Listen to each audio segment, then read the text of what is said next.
Shalom. Puji Tuhan. Haleluya. Mari dengan cepat saya mengajak Anda membuka di dalam kebenaran firman Tuhan, diambil dari kitab Keluaran pasal yang ke-15. Kita akan membaca dari ayat yang ke-22 sampai ayat yang ke-26. Firman ini juga berbicara tentang Allah penyembuh, Yehova Rafa. Di sana Tuhan berkata, "Aku Tuhanlah yang menyembuhkan engkau." Haleluya. Keluaran 15 ayat 22, demikian firman Tuhan. Musa menyuruh orang Israel berangkat dari Laut Tebrau, lalu mereka pergi ke padang gurun Syur. 3 hari lamanya mereka berjalan di padang gurun itu dengan tidak mendapat air. Sampailah mereka ke Mara, tetapi mereka tidak dapat meminum air yang di Mara itu karena pahit rasanya. Itulah sebabnya dinamai orang tempat itu Mara. Lalu bersungut-sungutlah bangsa itu kepada Musa. Kata mereka, "Apakah yang akan kami minum?" Musa berseru-seru kepada Tuhan, dan Tuhan menunjukkan kepadanya sepotong kayu. Dalam bahasa Inggris dikatakan sebatang pohon. Di sana ditulis, Musa melemparkan kayu itu ke dalam air, lalu air itu menjadi manis. Di sanalah diberikan Tuhan ketetapan-ketetapan dan peraturan-peraturan kepada mereka, dan di sanalah Tuhan mencoba menguji mereka. Firman-Nya, "Jika kamu bersungguh-sungguh mendengarkan suara Tuhan Allahmu dan melakukan apa yang benar di matanya, dan memasang telingamu kepada perintah-perintahnya dan tetap mengikuti segala ketetapannya, maka aku tidak akan menimpakan kepadamu penyakit manapun yang telah kutimpakan kepada orang Mesir, sebab aku Tuhanlah yang menyembuhkan engkau." Haleluya. Di sana dikatakan bahwa bangsa Israel bersungut-sungut kepada Musa. Satu hal yang kita bisa belajar dari kisah ini, ketika kita sedang melewati padang gurun, ketika kita sedang melewati satu krisis, masa yang sulit, masa kesukaran di dalam kehidupan kita, maka apa yang ada di dalam kita akan keluar. Apa yang keluar dari mulut kita adalah apa yang selama ini tertimbun di dalam hati kita. Dan karena di sini dikatakan bahwa bangsa Israel bersungut-sungut kepada Tuhan melawan Musa, maka jelas bahwa sungut-sungutlah yang ada di dalam diri dan kehidupan bangsa Israel. Sebaliknya kalau kita melihat respon daripada Musa, di ayat berikutnya dikatakan Musa berseru-seru kepada Tuhan. Jadi bangsa Israel komplain ke Musa. Musa berseru-seru kepada Tuhan karena Musa tahu bahwa memang dia tidak punya air, tetapi Tuhanlah yang empunya segala sesuatu. Karena itu kita harus berteriak, kita harus kalau mau berkeluh kesah pun kita harus menyampaikannya ke alamat yang benar. Kita tidak mungkin bisa keluh kesah kepada manusia, tidak ada salahnya kita curhat untuk melepaskan segala yang ada di dalam hati kita menjadi beban hidup kita. Tetapi pada akhirnya kita harus berseru hanya kepada Tuhan. Kita harus bisa komplain hanya kepada Tuhan. Dan di sini dikatakan bahwa Tuhan tidak murka kepada komplainan anak-anaknya. Ini yang seringkali kita ditakut-takuti, oh nanti Tuhan murka, Tuhan akan menghakimi engkau. No, di sini dikatakan Tuhan tersentuh dengan keluh kesah bangsa Israel. Ketika kita berseru ke alamat yang benar, ketika kita berteriak ke alamat yang benar, maka Tuhan hatinya akan tersentuh dan Dia akan mengulurkan tangannya untuk menolong Anda dan saya. Yang seringkali kita manusia ini salah alamat. Kita komplain ke manusia, kita marah ke manusia, kita kecewa ke orang lain. Kita lupa bahwa Tuhan adalah tempat sandaran kita. Tuhanlah penolong kita.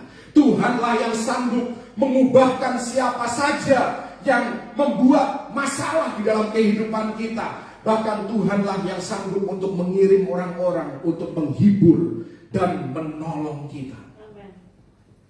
Di sini dikatakan bahwa 3 hari mereka berjalan di padang gurun. Mereka baru saja menikmati mujizat Tuhan, kemenangan yang besar, mujizat yang besar dari Tuhan. 3 hari mereka berjalan di padang gurun tanpa air minum, dan tiang awan, tiang api itu menuntun mereka ke Mara. Ini berbicara bahwa Tuhan sendirilah yang menuntun bangsa Israel ke Mara. Semua bergembira, semua bersuka cita karena baru saja menikmati mujizat besar dari Tuhan. Sampai mereka mulai merasa kehausan, mulai krisis melanda, masalah muncul. Dan ketika mereka mencicipi air yang mereka pikir adalah akhir dari masalah mereka, penderitaan mereka, akhir daripada satu isu, satu masalah yang berat di dalam kehidupan mereka. Ketika mereka cicipi air itu, ternyata air itu pahit dan tidak dapat diminum, tidak bisa menyegarkan dahaga dan haus mereka. Seperti orang yang sakit pergi ke dokter, dia berharap akan sembuh, tetapi justru dikasih tahu oleh dokternya yang sebaliknya. Betapa hancur hati bangsa Israel ketika mengalami hal itu. Seperti Anda ya hari-hari ini ramai dengan yang namanya pinjol, pinjaman online. Ya kan, orang-orang yang membutuhkan dana segar, dana yang cepat. Ketika mereka pergi ke pinjol, bukannya mereka mendapatkan pertolongan, tetapi justru mendapatkan beban bunga yang tinggi. Ya, mendapatkan, ya kalau dalam bahasa hari ini diketok, saudara. Ya, mereka mengalami utang yang besar yang semakin menumpuk, bukannya menolong, justru menjerumuskan. Dan kalau kita mengingat Naomi ketika dia menyadari kesalahannya dan dia berbalik ya ke rumah roti, ke Bethlehem. Di sana dia katakan, jangan panggil aku orang yang menyenangkan. Naomi artinya orang yang menyenangkan. Jangan panggil aku Naomi, sebut saja aku kepahitan. Karena dia sudah kepahitan, dia sudah dipenuhi dengan air pahit Mara. Pahit berarti hilang pengharapan, putus asa. Segala sesuatu telah salah, segala sesuatu telah kacau. Pahit artinya menjadi gelisah, menjadi marah, menjadi kecewa. Dan di sini dikatakan bangsa Israel mulai komplain. Dan yang luar biasa adalah Tuhan mendengar seruan, teriakan hati daripada umatnya. Kita seringkali mengkritik bangsa Israel karena suka komplain. Tapi Anda perhatikan di sini, mereka baru komplain setelah 3 hari tidak mendapatkan minum. Beberapa dari kita baru 3 detik disakiti sudah kepahitan, ya kan? Baru 3 jam mengalami masalah sudah komplain ke Tuhan, komplain ke pemimpin kita, komplain ke suami, komplain ke istri kita. Ya, bangsa Israel 3 hari loh. Masih 3 hari, saudara. Kita perlu menghargai situasi dan kondisi pada saat itu. Dan berusaha memahami, ya berusaha menempatkan diri kita. Kalau kita ada di sepatu mereka, kita ada di kondisi, di keadaan yang mereka hadapi, seperti apa kita akan merespon. Jangan suka meremehkan penderitaan orang. Jangan suka meremehkan kalau ada orang suka komplain, suka berkeluh kesah. Anda dan saya sebagai orang percaya, kita harus belajar untuk bersimpati, berempati kepada mereka, dan memberikan kasih karunia sebanyak-banyaknya kepada sesama orang percaya ketika mereka mengalami masalah. Bukan justru menjatuhkan mental mereka, bukan justru mengkritik mereka, tetapi kita harus belajar untuk memahami apa yang mereka sedang alami. Apalagi kalau kita sendiri sudah pernah mengalami, kita harus belajar untuk memahami dan menghargai apa yang sedang mereka alami. Hati Tuhan tersentuh. Di dalam Alkitab setiap kali umat Tuhan berseru kepada Dia, Tuhan selalu datang menolong. Daud berseru, dikatakan dalam Mazmur 34, dan Tuhan melepaskan dia. Yunus berseru di dalam perut ikan besar, dalam Yunus 2 ayat yang pertama ditulis, dia berteriak dan Tuhan melepaskan dia. Tidak ada orang yang berteriak kepada Tuhan yang tidak ditolong oleh Tuhan. Karena itu saya mau katakan, ketika musuh mulai berbisik kepada kita, kamu tidak akan berhasil. Masalah ini akan terus kamu alami dan tidak akan pernah tuntas. Oh, maka satu hal yang selalu bisa kita lakukan adalah berserulah kepada Tuhan. Berteriaklah kepada Tuhan. Karena Dia adalah Tuhan yang bukan saja mendengar, tetapi Dia akan bertindak bagi Anda dan saya. Justru salah bagi Anda dan saya orang percaya kalau kita tidak berteriak, kalau kita tidak berseru. Harus keluarkan seruan itu, harus keluarkan permohonan itu, harus keluarkan teriakan itu, supaya telinga kita mendengar dan Tuhan juga mendengar. Kalau Anda mau belajar lebih lagi tentang kuasa dari seruan orang percaya, Anda nanti bisa belajar dari khotbah saya di beberapa bulan yang lalu, kuasa dari seruan. Justru kalau Anda orang percaya, dikatakan di dalam kitab Ulangan, Anda hidup di sebuah kota Allah yang hidup. Kalau Anda hidup di dalam kota Allah yang hidup, dan Anda tidak berseru ketika Anda membutuhkan pertolongan, maka Anda akan binasa dan salah. Jangan salahkan Tuhan. Kalau Anda pada akhirnya mati dan mengalami masalah, tidak bisa keluar dari masalah karena Anda tidak pernah berseru kepada Tuhan, Anda tidak pernah berteriak kepada Tuhan. Tuhan akan menolong kita ketika kita berseru dan berteriak kepadanya. Dan ini penting karena dalam kehidupan ini kita semua akan mengalami air pahit. Karena Yesus sendiri berkata dalam Yohanes 16 ayat 33, bahwa dalam dunia kamu menderita penganiayaan, tetapi kuatkanlah hatimu, aku telah mengalahkan dunia. Saat mimpi kita gagal, itulah air pahit kehidupan. Saat keluarga mengecewakan, itulah air pahit kehidupan. Bisnis kita hancur, itulah air pahit kehidupan. Ketika kita diperlakukan tidak adil, ketika kita disakiti, ketika kita dirugikan, ketika janji yang diberikan kepada kita diingkari, itulah air pahit kehidupan. Ketika kita dikhianati, ditusuk dari belakang, itulah air pahit kehidupan. Ketika kepercayaan yang kita berikan disalahgunakan, itulah air pahit kehidupan. Ketika kita mengalami kehilangan karena kematian orang yang mengasihi kita dan orang yang kita kasih, maka itulah air pahit mara di dalam kehidupan kita.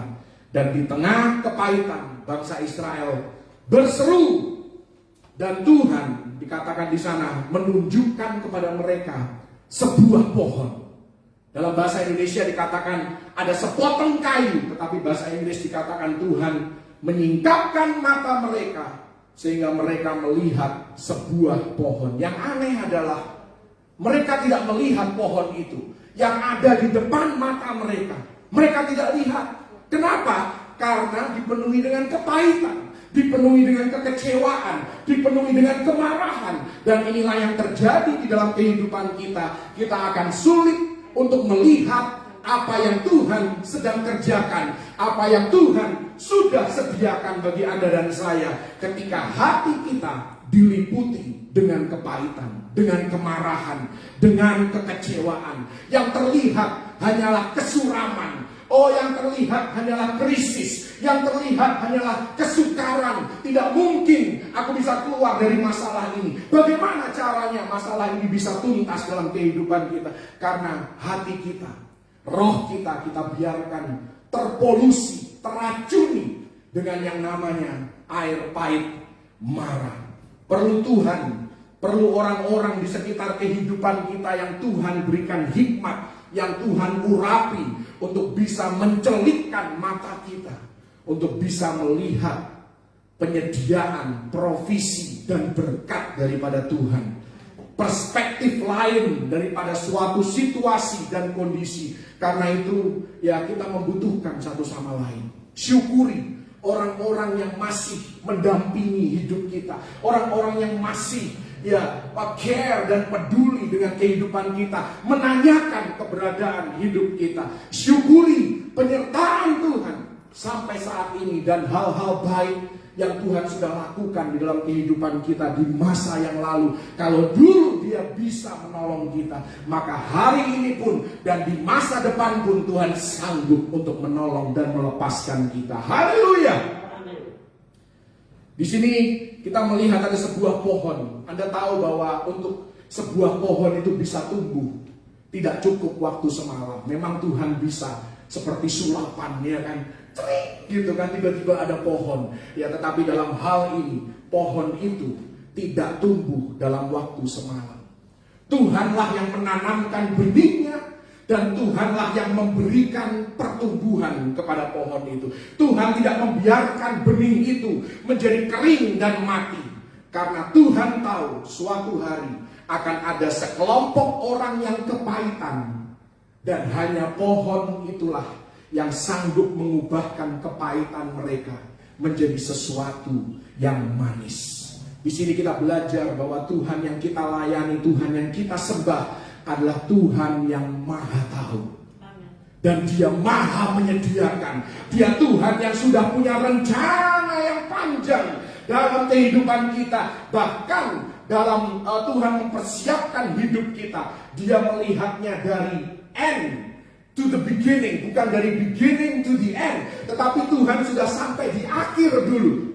Tuhan sudah tahu akhir kehidupan kita, baru Dia tracing back. Ya, Dia telusuri kembali ke belakang. Jadi waktu Tuhan dalam kehidupan kita itu seperti tracing back. Kalau kita kan sedang maju ke depan, tapi kalau Tuhan, Dia sudah tahu akhirnya, maka Dia mundur dan membimbing kita. Dia kasih tahu kepada kita seperti ini loh akhirnya. Engkau akan menang apapun yang terjadi. Engkau akan masuk surga apapun yang terjadi kalau engkau hidup di dalam Kristus. Haleluya.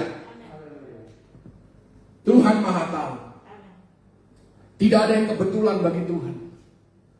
Kalau hari ini kita ada dalam satu sikon yang mengejutkan kita, percayalah, sikon yang Anda hadapi tidak pernah mengagetkan Tuhan. Karena Tuhan tahu bahwa Anda akan ada dalam posisi saat ini mengalami apa yang sedang kita alami saat ini. Jangan pernah merasa bersalah. Oh, kayaknya aku dulu salah. Oh, karena aku sudah membuat keputusan yang salah. Oke, memang keputusan kita ada yang salah, sehingga menuntun kepada satu situasi dan kondisi yang tidak kita sukai dan membuat daging kita nyaman. Tetapi percayalah, ya, keberadaan kita saat ini bukanlah suatu kejutan bagi Tuhan. Haleluya. Dan sebelum mereka sampai di Mara, sebelum mereka minum air yang pahit itu, sebelum mereka membutuhkan pertolongan, pohon itu sudah tersedia bagi bangsa Israel. Inilah Yesus yang kita sembah. Karena itu dikatakan di dalam Roma 5 ayat yang 8. Di sana dikatakan Kristus telah mati untuk kita ketika kita masih berdosa. Jadi ketika kita belum menyadari bahwa kita butuh seorang juru selamat, Yesus sudah mati bagi Anda dan saya. Tidak ada di sini para pendengar saya yang hidup ketika Yesus tergantung di atas kayu salib. Itu 2000 tahun yang lalu. Ya, belum ada dari satupun kita yang sudah hidup pada saat itu. Tetapi Yesus sudah mati pada saat itu, karena Dia tahu suatu hari nanti Anda dan saya membutuhkan juru selamat. Anda dan saya membutuhkan penebus. Haleluya. Jadi sebelum masalah datang, pohon solusi sudah tertanam. Haleluya. Sebelum penyakit menyerang, pohon kesembuhan sudah tumbuh. Sebelum musuh menyerang, pohon kemenangan sudah tersedia. Artinya apa? Artinya bahwa dalam kehidupan kita, setiap masalah yang kita hadapi, seberat apapun itu, semuanya punya tanggal kadaluarsa. Haleluya.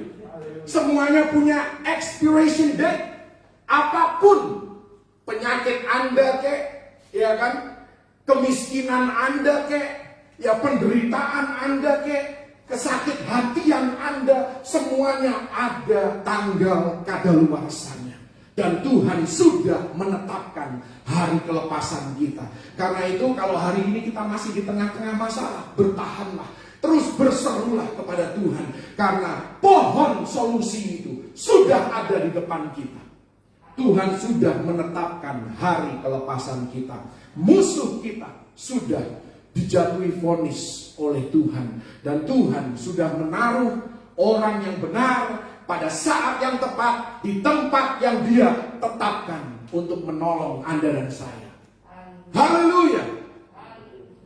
Supaya kita bisa menjadi pribadi sesuai dengan kehendak Tuhan dan melakukan apa yang Tuhan mau. Karena itu, kalaupun hari ini Anda belum mengalami, Anda belum bisa melihat pohon solusi itu, Anda hanya perlu berkata kepada Tuhan, amin Tuhan, aku percaya. Karena kepada siapa yang berkata amin atas perkataan nubuatan, atas hal yang belum dialami tapi Tuhan sudah janjikan.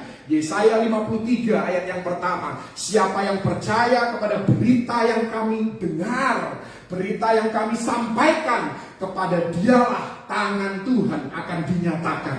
Kepada dialah tangan Tuhan akan bertindak.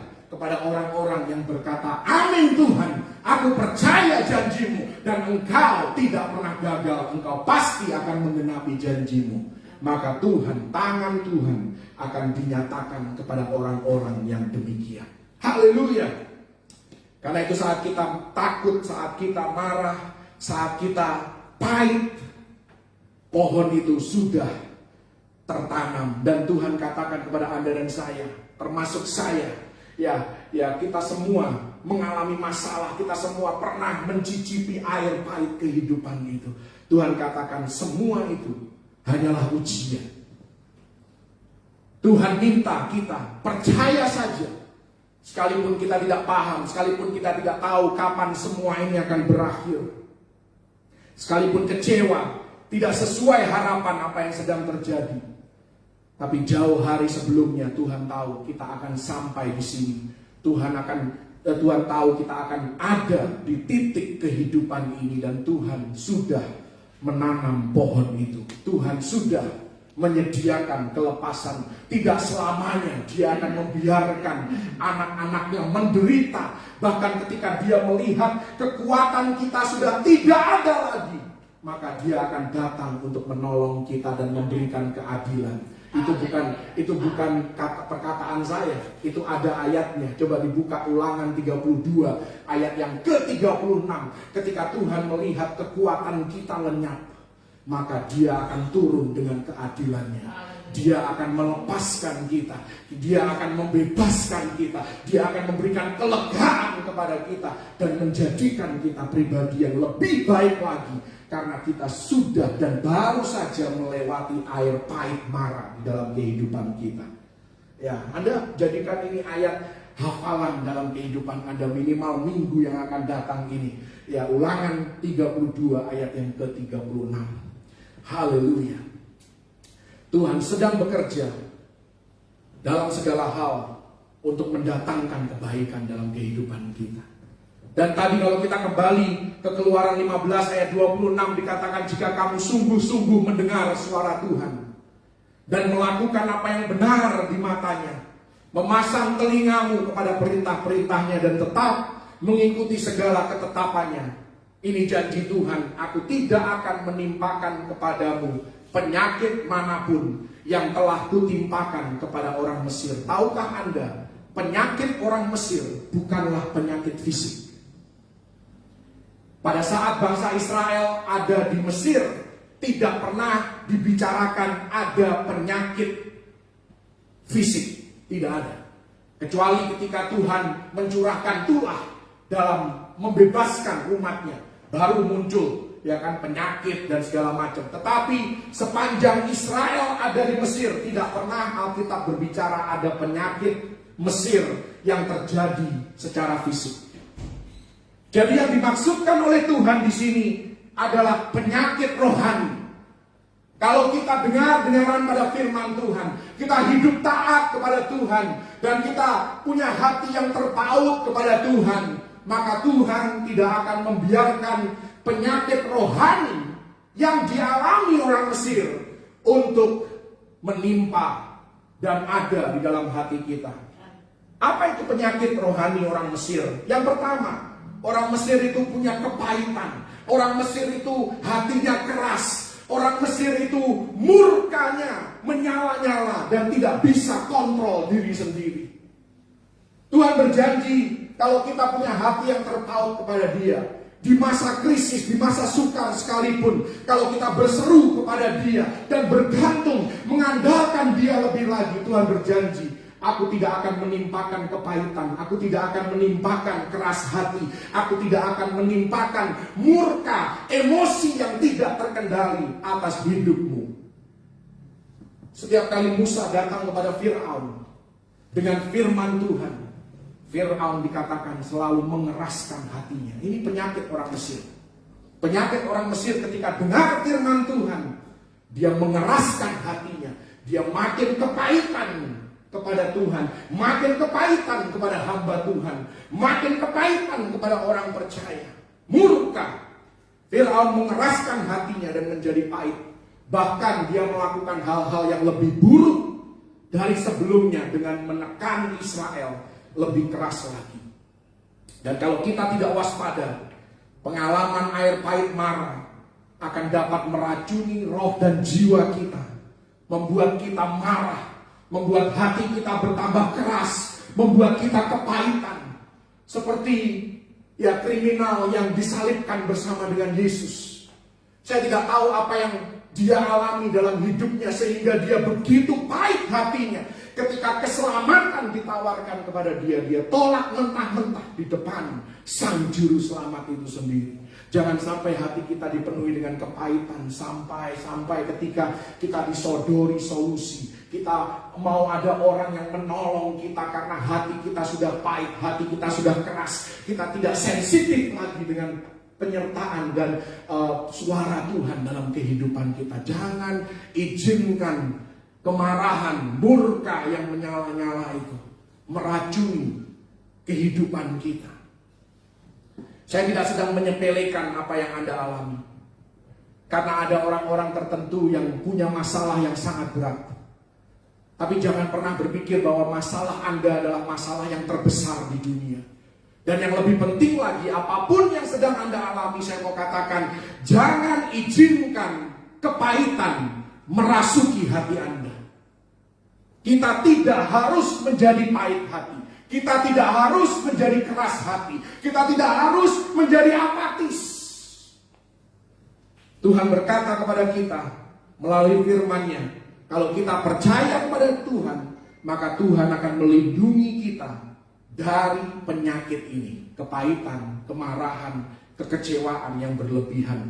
Tuhan berjanji akan berperang bagi Anda dan saya. Haleluya. Tetapi sebaliknya kalau kita main hakim sendiri, kita memilih untuk balas dendam, kita memilih untuk menyimpan kepahitan dan tidak mau mengampuni, maka di sini dikatakan bahwa penyakit Mesir ini akan menjangkiti roh dan jiwa kita. Dan hal ini dapat mempengaruhi masa depan kita. Hal ini bisa mempengaruhi dan berdampak buruk kepada kesehatan kita.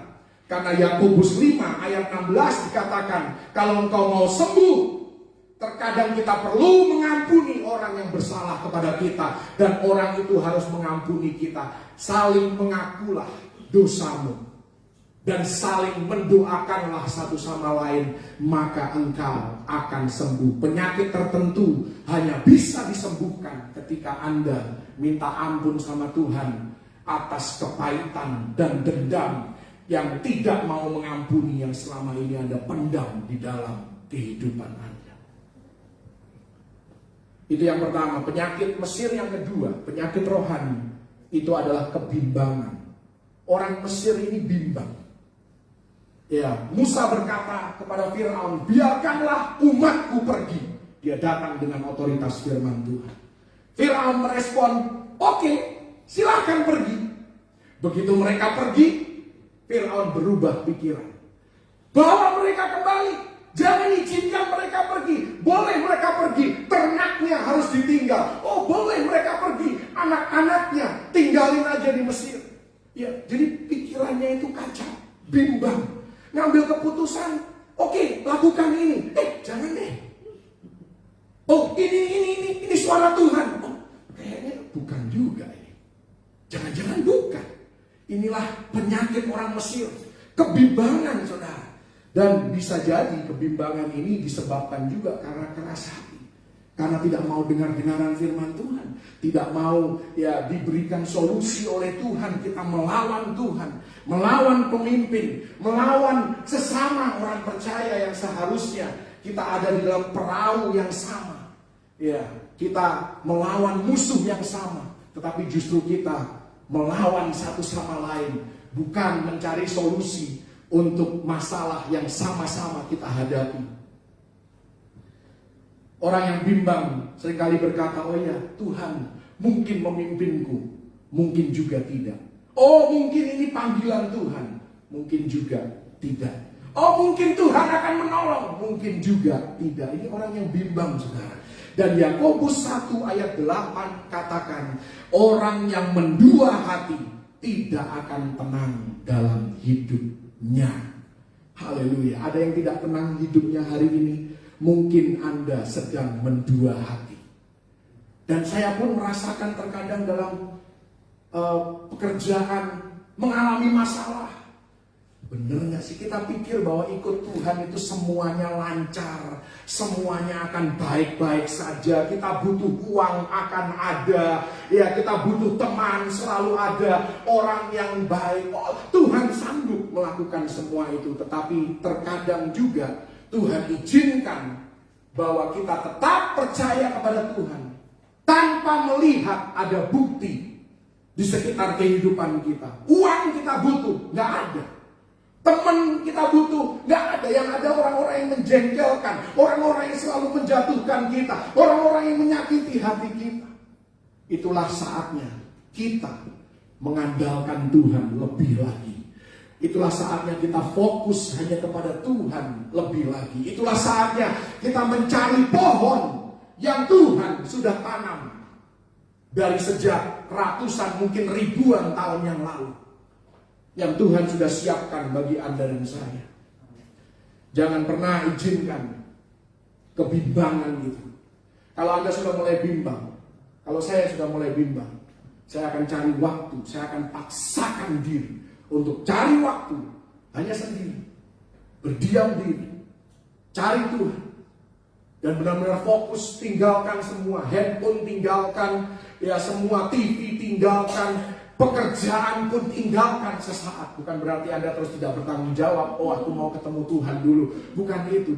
Di luar tentunya jam kerja di mana Anda harus melakukan tugas dan tanggung jawab Anda dengan baik. Luangkan waktu untuk benar-benar berdiam diri dan tanya sama Tuhan, minta keyakinan sama Tuhan, minta iman sama Tuhan, minta Tuhan tunjukkan. Dan saya yakin percaya Tuhan akan tunjukkan, Tuhan akan berikan kekuatan kepada Anda.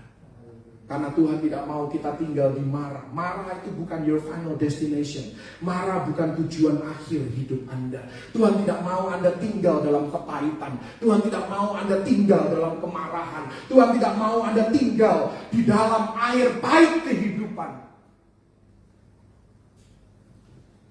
Seringkali kita ada dalam masalah dan kita bertanya, apa benar ini tuntunan Tuhan? Saya mau katakan sekali lagi, bangsa Israel ada di Mara karena tiang awan dan tiang api itu memimpin mereka. Artinya memang Tuhan mau mereka ada di sana. Bangsa Israel dituntun oleh Tuhan sendiri. Tujuannya untuk apa? Untuk menguji mereka. Jadi kalau kita ada di dalam masalah hari ini, ini hanya sekedar ujian. Cuman ujian. Tuhan mau memastikan dan Tuhan mau kita lulus ujian itu. Menjadi pribadi yang lebih baik. Haleluya. Jangan membiarkan penyakit Mesir, keras hati, kepahitan, kemarahan, kebimbangan untuk merasuki jiwa kita. Ini yang Tuhan sedang tes di dalam kehidupan bangsa Israel. Ini mereka benar-benar menyembah Tuhan atau cuman cari tangannya Tuhan, cari berkat-berkatnya Tuhan saja atau tidak. Tuhan sedang menguji kita dan Tuhan mau melewati setiap ujian kita keluar menjadi pribadi yang lebih baik lagi, punya hati yang lebih empati kepada orang lain, yang penuh belas kasihan kepada orang lain, memiliki kerohanian yang lebih dewasa, punya pengalaman rohani bersama dengan Tuhan. Oh, karena aku sudah melewati masa yang sulit bersama dengan Tuhan, dan Dia melepaskan aku, suatu hari nanti Tuhan pun sanggup untuk melepaskan aku dan memberikan solusi atas masalah-masalah di dalam kehidupanku. Tuhan bukan mengirim kita ke Mara untuk mencelakakan kita, karena Dia sudah menyiapkan pohon solusi itu jauh-jauh hari sebelum kita sampai di Mara. Semua ini adalah bagian dari rencana Tuhan. Anda tidak perlu merasa bersalah. Anda tidak perlu merasa terhukum. Oh, ini karena kesalahanku. Semua kesalahan Anda sudah ditanggung oleh Yesus di atas kayu salib. Kalau Anda orang percaya, semua dosa, semua kelemahanmu, semua kekuranganmu sudah ditanggung oleh Yesus di atas kayu salib. Dan Roma 8 ayat pertama dikatakan, sekarang tidak ada lagi penghukuman bagi mereka yang tinggal di dalam Kristus Yesus. Haleluya. Haleluya. Kita ada di mana Tuhan mau kita berada. Tidak peduli seberapa beratnya ujian yang kita alami saat ini, tetaplah percaya, tetaplah lakukan apa yang benar. Dan Tuhan akan melepaskan engkau, membawa engkau keluar dari Mara. Karena Mara bukan tujuan akhir hidup Anda. Tuhan akan menjadi Yehova Rafa bagi Anda dan saya, yang terus terpaut hanya kepada Tuhan. Dan pada akhirnya Keluaran 15 ayat yang ke-27, inilah the final destination yang Tuhan mau bawa kehidupan kita. Jangan tinggal di Mara. Mara itu cuma ujian. Mara itu cuma untuk menguji kita. Apakah hati kita benar? Apakah kita bukan hanya mencari berkat Tuhan, tetapi benar-benar mengandalkan Tuhan dalam segala hal. Maka ketika kita sudah lulus di Mara, ayat 27 dikatakan, maka selanjutnya mereka sampai di kota yang namanya Elim. Di sana ada 12 mata air dan 70 pohon korma. Lalu berkemahlah mereka di sana, di tepi air itu. Tuhan tidak mau Anda berkemah di Mara, tetapi berkemahlah di Elim. Elim berbicara tentang God's strength. Berkemahlah di dalam kekuatan Tuhan. Elim juga berbicara tentang God's strong angels. Kehadiran malaikat Tuhan yang kuat. Tuhan mau menyertai dan mengutus bala tentara malaikatnya untuk melayani kehidupan kita, orang-orang percaya. Minumlah secukupnya air dari Mara. Timbalah pengalaman. Dan jangan berhenti di Mara. Teruslah berjalan. Karena hanya 7 mil lagi. 7 mil itu gak jauh, saudara. 7 mil itu mungkin sekitar 10 kilometer. 10 kilometer lagi engkau sudah sampai di Elim, di mana Tuhan menyediakan berkat 12 kali lipat dan keteduhan 70 kali lipat. Ya kan? Keteduhan. Pohon berbicara tentang keteduhan, ketenangan. 70 berbicara manusia hidup 70-80 tahun. Berbicara kehidupan Anda akan dipenuhi dengan ketenangan, keteduhan, damai sejahtera. Sekalipun kita sempat mencicipi air pahit di Mara, tetapi kita tetap berfokus hanya kepada Tuhan, terpaut hanya kepada Tuhan, sehingga kepahitan tidak menguasai kehidupan kita. Haleluya. Sekali lagi, jangan berkemah di Mara. Lepaskan segala kepahitan, lepaskan segala kemarahan, termasuk kemarahan atas kebodohan Anda sendiri. Mungkin Anda pikir, tapi Allah turut bekerja dalam segala hal untuk mendatangkan kebaikan bagi Anda dan saya. Izinkan Tuhan berperang bagi kita. Berserulah kepada Tuhan, maka Dia akan memberikan arahannya. Dia tidak akan menimpakan penyakit orang Mesir kepada kita, kekerasan hati, kepahitan, kebimbangan. Tuhan menyediakan yang jauh lebih baik dari pengertian kita sendiri. Karena itu jangan berhenti di Mara, tetapi tujuan akhir hidup kita adalah Elim, di mana kita hidup di dalam kuat kuasa tangan Tuhan. Karena itu terima berkat 12 kali lipat dan keteduhan 70 kali lipat di dalam nama Tuhan Yesus Kristus.